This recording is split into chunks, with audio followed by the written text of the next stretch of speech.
Bonjour, nous sommes le samedi 16 janvier 2016. Nous sommes à quelques jours, à quelques heures du colloque, du deuxième colloque que nous organisons. Et j'aurais continué mes réflexions, puisque ces réflexions vont alimenter d'une manière ou d'une autre les débats, ce week-end et puis ceux des prochains week-ends, même si je me demande si les gens écoutent ces vidéos ou s'ils préfèrent lire des textes. C'est un sujet que j'avais déjà évoqué. Alors, je vais revenir sur les alliances que les astrologues ont conclues dans les années 60. Je pense notamment à André Barbeau, qui a publié dans ces années-là, à quelques années d'intervalle, un ouvrage qui s'appelle De l'astrologie et la psychanalyse, en 1961, je ne m'abuse, et un autre, Les astres et l'histoire, en 1967. Donc, deux alliances, quelque part, avec la psychanalyse, avec l'histoire. Un grand absent, la sociologie. Un grand absent, la société. Je crois que le grand ouvrage du XXIe siècle, ce serait plutôt l'astrologie et la société. Et que c'est son créneau de prédilection. Pour différentes raisons. D'abord parce que le temps de la sociologie n'est pas le temps de l'histoire, ni d'ailleurs le temps de l'individualité. C'est un temps intermédiaire qui rejoint un petit peu le temps juridique, le temps constitutionnel, c'est-à-dire des périodes qui se situent entre 4, 5, 7 ans. C'est comme cela que les hommes, depuis 200 ans et plus, ont représenté la durée des phases, la durée d'un mandat présidentiel, la durée d'une législature, le renouvellement des alternances. Et cette durée, elle n'est ni, comme je le disais, nécessairement celle qui concerne l'individu, et elle n'est pas non plus celle de ceux qui regardent l'histoire de façon panoramique, en siècles, voire en millénaires. En outre, ce qui caractérise la sociologie par excellence, à la différence des deux autres approches, c'est justement sa cyclicité. Parce que dire que l'histoire est cyclique, c'est une fiction. On sait très bien qu'au contraire, très souvent, l'histoire est instrumentalisée pour annoncer la fin des temps ou la fin d'une ère, etc. Ce qui n'a rien de cyclique. Alors certains diront, ah oui, mais c'est quand même cyclique parce que sur une période de 25 000 ans, les choses reviennent. Ne nous foutons pas du monde. D'autre part, si on étudie l'individualité, l'histoire individuelle, là aussi, elle n'est pas cyclique véritablement. Il y a d'abord la question de l'âge, qui fait que, bon, ben voilà, on vieillit, il y a des choses qu'on ne peut plus faire, qu'on ne pourra plus jamais faire, notamment pour une femme. Et donc ça, c'est pas cyclique. Or, le droit, lui, par contre, il est cyclique. Le droit est cyclique, le droit religieux également est cyclique, si nous entendons par droit religieux la fixation des fêtes, la fixation tout simplement du Shabbat, la fixation du jour du Seigneur, le dimanche, la fixation musulmane également qui est hebdomadaire, tout ça est cyclique.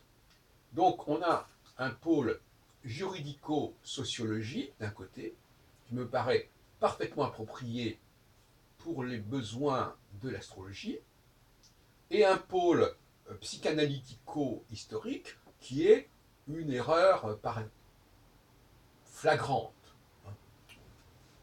Donc il s'agit de remplacer cet ancien pôle des années 60, psychanalyse-histoire, par le nouveau pôle socio-juridique.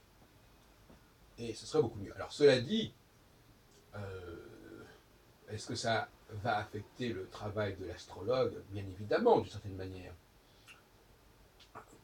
Parce que rien n'empêche les astrologues, les nouveaux astrologues, il faudrait plutôt dire, c'est-à-dire des astrosociologues, parce que l'astrologie a vocation à être le fer de lance quelque part, l'assise par excellence de la sociologie. Et il y a d'ailleurs eu un rendez-vous manqué à la fin du XIXe siècle. La renaissance de l'astrologie a coïncidé peu ou prou avec l'émergence de la sociologie dans les années fin 19e, début 20e siècle, et ça ne s'est pas fait. Pas fait. Même si, effectivement, les statisticiens ont commencé à jouer un rôle important, avec le polytechnicien Chouinard, avec Kraft, avec Coquelin, et la statistique fait partie intégrante, bien évidemment, de la sociologie. Donc il y a eu effectivement cette rencontre entre sociologie et la méthodologie sociologique et la méthodologie astrologique. Ça a donné un certain nombre de résultats, notamment au niveau des catégories professionnelles. Mais pour Chouinard, il s'agissait par exemple de montrer que les gens qui avaient une certaine élite intellectuelle naissaient plutôt sous un ascendant en signe d'air, etc. Peu importe, la recherche existait, et c'était une recherche bien entendu quantitative. Il ne s'agissait pas d'étudier des cas individuels. En tout cas, ce n'était pas ce courant-là qui était manifeste. Alors, bien évidemment, l'astrologie apporte un élément intéressant, même quand on veut appréhender un individu. Si on sait qu'un individu appartient à une certaine catégorie professionnelle par naissance, en quelque sorte, par vocation, ou tout simplement par naissance, c'est-à-dire par appartenance à un certain groupe socio-culturel, c'est une donnée. C'est une donnée qu'il faudra prendre en considération, que tout psychologue doit prendre en considération. S'il y a des éléments cycliques au niveau de la société, du fonctionnement de la société, le psychologue doit les prendre en considération. C'est dans ce sens-là qu'il peut y avoir un rapprochement entre astrologie et psychologie, mais dans ce cas, bien évidemment, il ne s'agit pas d'un face-à-face entre astrologie et psychologie. L'astrologie fait partie de la nébuleuse sociologique, et ce n'est pas par le biais de l'astrologie qu'on déterminera l'appartenance religieuse, culturelle d'une personne à un groupe donné. Mais l'astrologie fait partie de cet ensemble. Alors, donc effectivement, dans ce sens-là, si l'astrologie parvient à se faire reconnaître par la sociologie, par là même, elle sera un élément de référence aussi pour la psychologie. Mais elle ne sera, là encore une fois, qu'un élément de référence, puisqu'on ne saurait réduire l'approche psychologique d'une personne à sa dimension sociologique, bien évidemment. C'est dans ce sens-là que j'entends le nouveau dialogue qui pourrait se produire, les nouvelles alliances qui pourraient avoir lieu, et j'ajouterais que, effectivement, les nouvelles planètes, qui sont des planètes lentes, qui introduisent une cyclicité qui est problématique et qui n'est pas gérable sociologiquement, qui donnent des périodicités qui sont totalement délirantes, je dirais, et il faut arrêter de cela. Alors maintenant, ceux qui veulent valider ces systèmes s'appuient sur des recherches historiques plus ou moins sérieuses, des sondages historiques plus ou moins sérieux, et le pire, c'est évidemment lorsque on voit des gens nous faire un exposé sur l'entrée de Pluton dans les 12 signes zodiaques sur 250 ans, et là on est vraiment c'est vraiment aberrant, parce que ça veut dire qu'on ne peut pas, une certaine période ne peut pas être revécue, ne peut pas se représenter avant 2 siècles. Si Pluton est en bélier, il ne reviendra en bélier que 2 siècles et quelques après, ou il a été en bélier que 2 siècles après. Comment peut-on intellectuellement soutenir des positions pareilles, si ce n'est pour, de façon désespérée, valider l'utilisation des nouvelles planètes. Donc effectivement, on se sert de l'histoire pour valider des choix épistémologiques douteux qui ont consisté à intégrer des planètes au-delà de Saturne, au-delà d'Uranus, comme Neptune 165 ans et Pluton, le pauvre Pluton, dont on connaît les malheurs et les tribulations, et c'est pas terminé. Même si Pluton d'ailleurs devait être réintégré comme planète, ça ne changerait strictement rien au problème de toute façon. Absolument rien. Voilà, donc voilà ce que je voulais dire.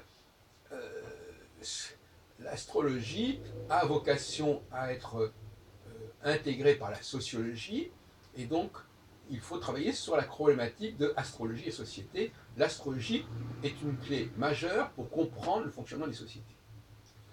Cela dit, elle doit également, faisant partie de ce champ sociologique, il est tout à fait légitime que les chercheurs qui s'intéressent à l'astrologie, au cycle cosmique, s'intéressent également à des questions comme la théorie du genre, les hommes et les femmes, ça fait partie complètement de leur système.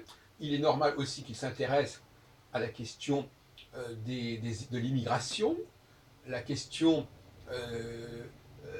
de ce que j'appelle la fascination d'un pays par rapport à un autre, d'une langue par rapport à une autre. Tout ça, ce sont des questions que j'intègre dans un ensemble. Autrement dit, être astrologue aujourd'hui, à mon avis, il faudrait plutôt parler d'une astrosociologie, c'est-à-dire d'une astrosociologie qui s'intéresse certes au cycle cosmique, mais qui intègre également des données fondamentales de la sociologie. Et on ne peut pas, donc finalement, maintenant, vous avez déjà remarqué que mes travaux englobent tout cet ensemble. Je pense que c'est indissociable. Et bien évidemment, quand on parle de la question des hommes et des femmes, tout comme on parle des problèmes de fascination d'une culture par rapport à une autre, de l'immigration, des fluctuations, des fluctuations migratoires, tout cela ne peut pas ne pas affecter d'une manière ou d'une autre la question psychologique. Cela dit, le problème, c'est qu'en effet, l'astrologie doit se dégager stratégiquement de cette image d'Épinal de l'étude individuelle. Hein. Ça n'est pas son travail. En revanche, quand elle parle des 12 signes zodiacaux, même si j'ai des réticences très marquées par rapport à cela, elle est également dans une forme de sociologie. Elle est dans une forme de typologie où là, il y a un dépassement de l'individualité. C'est ça le paradoxe, voyez-vous, c'est que la sociologie veut dépasser le cas individuel, veut intégrer l'individu dans un collectif, et la psychologie veut au contraire marquer la spécificité de l'individu, la capacité de l'individu à se détacher, à se démarquer du collectif dont il est issu. Donc là, effectivement, il y a des problématiques complètement opposées. Et je dois reconnaître que là aussi, on peut se poser des questions, à savoir que certaines catégories de population qui sont en rejet de euh,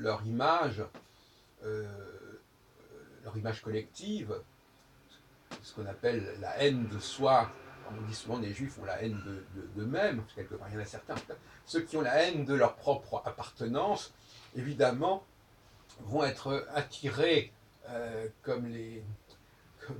vers la lumière par tous les discours qui vont parler d'individuation et de dépassement des déterminismes collectifs, etc. Donc, autrement dit, le champ proprement d'une astrologie individuelle, personnelle, dont j'ai dit d'ailleurs dans d'autres vidéos qu'à la limite on pourrait l'accepter, le tolérer, s'il y avait ce background sociologique, aussi bien d'ailleurs astro-sociologique, on pourrait éventuellement admettre que l'étude du thème astral pourrait faire sens dans le cadre de ce background sociologique. Mais isolé de ce background sociologique, isolé de la prise en compte des déterminismes de sexe, des déterminismes d'âge, des déterminismes culturels, cela c'est tout à fait suicidaire.